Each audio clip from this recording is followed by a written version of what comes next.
The transport bay of the Valiant Dawn hummed with the steady rhythm of faster-than-light engines, a sound that had become as familiar to Alara as her own heartbeat.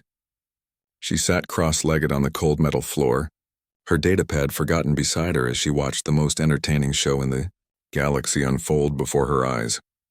6 Krynathi cubs, no taller than her waist, had arranged themselves in what they clearly believed was a perfect military formation. Their scales, still soft and iridescent with youth, caught the harsh overhead lights as they stood at attention. Or rather, what they thought was attention. One wobbled slightly. Another's tail twitched with barely contained excitement. Kor stood at the front, his chest puffed out so far that Alara worried he might tip over. At 8 solar cycles old, he was the eldest and had appointed himself commander of this ragtag battalion.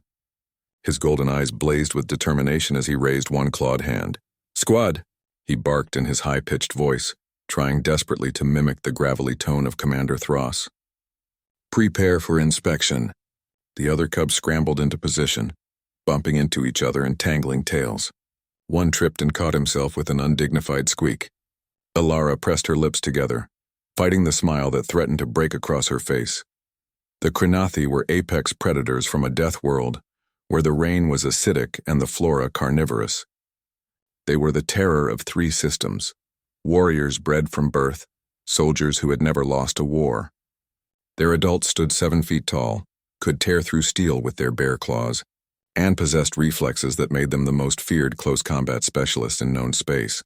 These cubs, however, were adorable. First row. "Show your fangs," Kor commanded.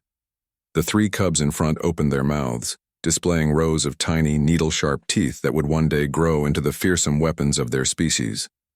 Right now, they looked like they were at the dentist. One cub, a little female named Syrah, actually went cross-eyed trying to see her own teeth. Alara's hand flew to her mouth. "Fierce," Kor continued, demonstrating by screwing up his face into what he probably imagined was a terrifying expression. "We are warriors. We are Krynathi. We do not fear. We do not fear." The cubs chorused, their voices cracking adorably between their natural chirps and the growls they were attempting. Kor began to pace before his troops, or rather, waddle, since his legs were still too short for a proper military stride.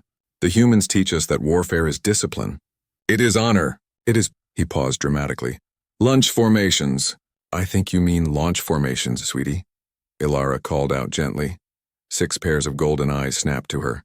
Kor's scales flushed a deeper bronze, the Krynathi equivalent of a blush.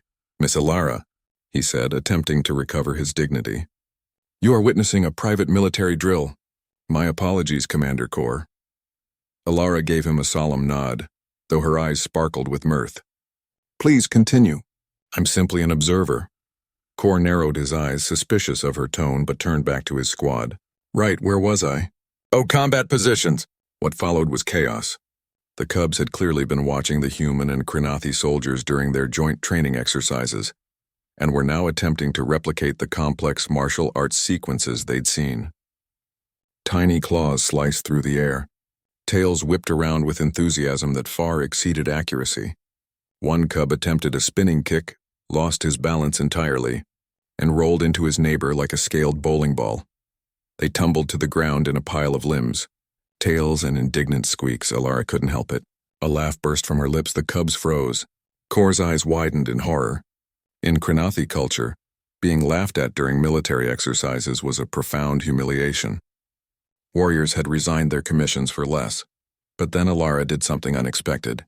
She stood up and began to clap. Slowly at first, then faster, her applause echoed through the transport bay. "That was amazing," she exclaimed, her voice full of genuine warmth. "Did you see that formation?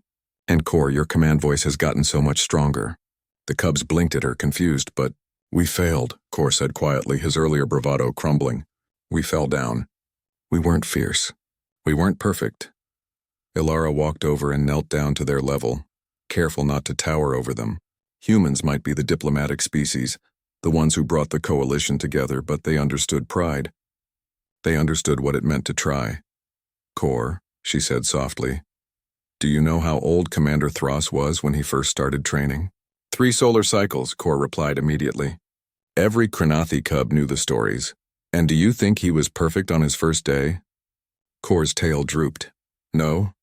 No, Alara confirmed. I've seen the training vids. He fell down more than you did today. The difference is he got back up. And you know what? So did you. She looked at each cub in turn. All of you did? That's what makes a warrior. Not perfection, perseverance. Sira, the little female, crept forward. But you laughed at us. Oh, honey, no. Alara's expression softened impossibly further. I laughed because you were so earnest, so dedicated, and so absolutely brave trying something hard. Do you know what we humans do when our young ones try something difficult for the first time? The cubs shook their heads. We celebrate. We cheer, we applaud.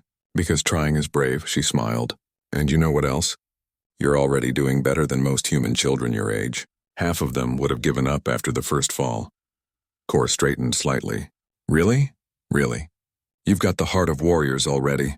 The skills will come with time and practice. Alara stood and executed a perfect human military salute. It would be my honor to watch you train again sometime, Commander. Kor's scales shimmered with pride. He drew himself up and attempted to return the salute, though his small arm wobbled with the effort.